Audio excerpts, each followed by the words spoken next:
Vulkanik atau vulkanisme, di mana kata ini tidak asing lagi di telinga kita. Ada beberapa di Indonesia terjadi letusan vulkanik dari pegunungan-pegunungan aktif di Indonesia. Dan dari aktivitasnya ini pun banyak menimbulkan gejala-gejala yang tak kiranya menelan beberapa korban jiwa dan menimbulkan gejala-gejala lain di wilayah tersebut. Namun, tahukah kalian apa arti dari vulkanisme? Vulkanisme ini sendiri memiliki arti yaitu segala peristiwa yang berhubungan dengan magma yang keluar dari permukaan bumi melalui rekahan dari kerak bumi. Nah, magma yang keluar dari permukaan bumi ini berbentuk cair dan berpijar, di mana ia keluar melalui diatrema atau saluran yang berbentuk pipa. Di mana magma ini jika dia sudah sampai ke permukaan bumi, dia akan berubah nama, yaitu lava. Nah, dari sini kita tahu bahwa faktor utama dari vulkanisme ini adalah magma, di mana aktivitas magma ini sangat beragam sehingga menimbulkan gejala vulkanik yang beragam juga, seperti tipe erupsinya, bentuk gunung api, dan aktivitasnya. Dari peristiwa vulkanisme ini memiliki gejala yang dapat diamati, baik dari gejala sebelum terjadinya atau pra-vulkanisme maupun gejala sesudah terjadinya atau pasca vulkanisme.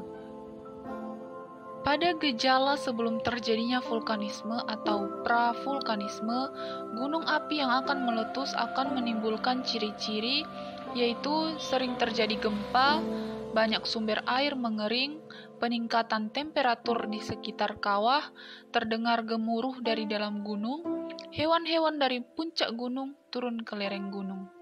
Sedangkan untuk gejala pasca vulkanisme yang muncul setelah gunung api selesai meletus, yaitu munculnya sumber air panas atau geyser, munculnya sumber gas atau ekshalasi seperti belerang, dan munculnya sumber air yang mengandung mineral seperti belerang atau sulfur. Selanjutnya adalah erupsi gunung api. Mungkin teman-teman pernah dengar dengan kata erupsi. Erupsi adalah proses keluarnya magma dari perut bumi. Dengan kata lain, erupsi ini terjadi ketika suatu gunung api meletus. Erupsi atau letusan gunung api berdasarkan kekuatannya terbagi menjadi dua, yaitu berupa ledakan atau eksplosif dan berupa lelehan atau efusif.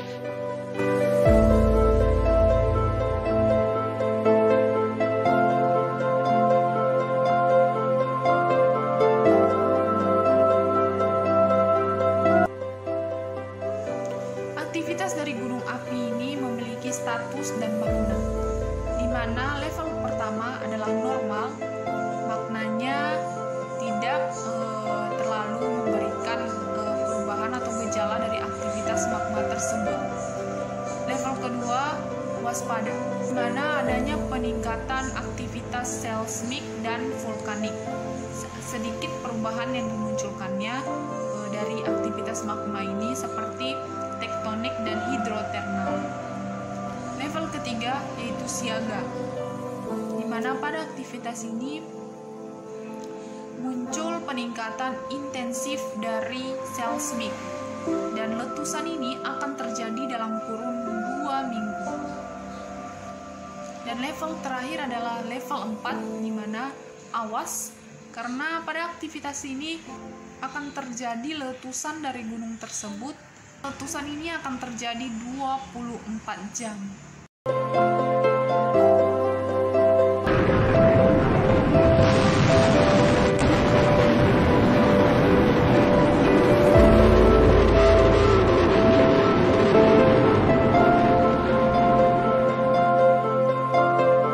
Letusan vulkanik paling mematikan sepanjang sejarah, yaitu letusan Krakatau pada tahun 1883 yang terjadi di Hindia Belanda atau Indonesia. Letusan ini bermula pada tanggal 26 Agustus 1883 dengan gejala pada awal Mei dan berpuncak dengan letusan hebat yang meruntuhkan kaldera. Pada tanggal 27 Agustus 1883, 2/3 bagian Krakatau runtuh dalam sebuah letusan berantai, melenyapkan sebagian besar pulau di sekelilingnya. Aktivitas seismik tetap berlangsung hingga Februari 1884. Letusan ini menimbulkan setidaknya 36.417 korban jiwa akibat letusan dan tsunami yang dihasilkannya. Dampak letusan ini juga bisa dirasakan di seluruh penjuru dunia.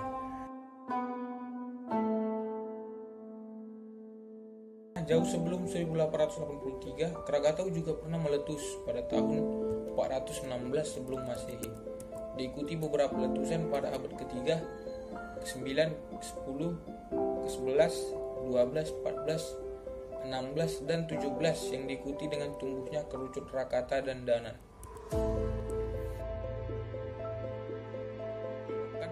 Akibat meletusnya Gunung Krakatau. Yang pertama ada hujan abu panas yang membunuh ribuan orang. Dilansir dari penelitian Roger Diederik Marius Verbeek pada 1884 yang berjudul The Krakatoa Eruption. Letusan Gunung Krakatau adalah ledakan lateral atau aliran piroklastik. Pada 27 Agustus 1883, hujan abu panas turun di Ketimbang yang sekarang bernama Katimbung di Provinsi Lampung. Ada ribuan orang meninggal di Sumatera dan hampir tak ada korban selamat di Pulau Sulawesi. Dampak yang kedua ada tsunami luar biasa yang membuat para korban mengambang di lautan selama berbulan-bulan. Kota Merak yang berada di Banten hancur oleh tsunami. Selain itu, tsunami pun berdampak pada kota-kota di sepanjang pantai utara Sumatera, mencapai 40 km. Tak hanya di lokasi kejadian, guncangan tsunami pun dirasakan oleh kapal-kapal di Afrika Selatan. Setelah kejadian, ada banyak mayat para korban yang mengambang di lautan selama berbulan-bulan. Tsunami ini terjadi akibat aliran piroklastik di lautan.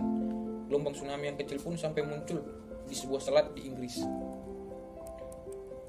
Dampak yang ketiga ada pulau-pulau kecil di sekitar Gunung Krakatau hampir semuanya menghilang. Letusan Gunung Krakatau ini menyebabkan pulau-pulau kecil di sekitar Gunung Krakatau menghilang kecuali 3 pulau di bagian selatan.